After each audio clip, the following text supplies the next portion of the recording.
8:02 da tarde, Adri, esta semana celebrase o Día das Persoas Maiores, que o certo é que se debería celebrar todos os días, porque as persoas maiores son os que máis hai que respetar, máis que hai que escoitar e tamén coidar, por suposto. Ainda que eu falo en terceira persoa, pero xa nos pesan para todos, Adri. Ti e mi xa estamos aí entrando. Estamos chegando, Lamela, xa non sprint. temos esa enerxía que tiñamos. No.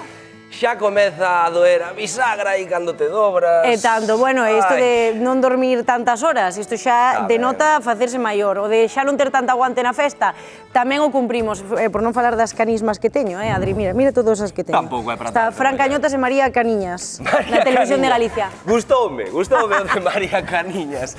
A verdade é que a cousa vaise complicando, Lamela. Por iso nós quixemos ir á rúa a preguntarles a vostedes, os galegos e as galegas que pensan que é o peor e tamén o mellor de irnos facendo maiores. Imos ver que nos contaron.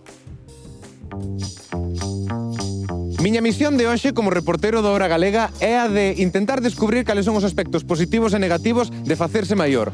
Para iso, viñen a Padrón a buscar o noso propio comité de expertos que nos respondan estas dúbidas. É o peor de facerse maior. Como que oi? A ver, que é o peor? O peor é cumplir anos. Non é que veñen máis enfermedades. Eu preguntar a unha persona que sea maior. Eu ainda son un rapaz. Pois non sei que dicir. De facer a todo o mundo, viene con indirectas. No. Nosotros estamos en la pubertad aún. Que aí no peor non che podo dicir. Por qué? Dame vergonza. Home, o peor é ser maior. É un lío. Quer romperme a cabeza estes, que me rompan a cabeza. E agora o vello ninguén o quere. Que é logo o mellor de facerse maior? Ahora vives a vida, estás tranquila, estás máis relajado. Non é porque teña cousa boa, eu quería seguir así. Ten a vantaxe de non facer nada. En pasalo ben. Sí.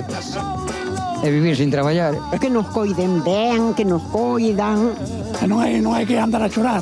Disfrutar da vida que para os días que nos quedan. Cobrar sin traballar, único. É o mellor que pode haber. Sí. Claro. Ai, non, cobrar sin traballar non. Hai que traballar a cobrar. Ahora é todo para diante, non sei se me entendes. Ahora non É hai todo pa medo a diante. nada. Ahora xa... Veña a festa e veña todo para diante, non Aí hai está. medo a nada. Ten tamén algún cambio mental? Cambiouche a mentalidade en algo? Ou non?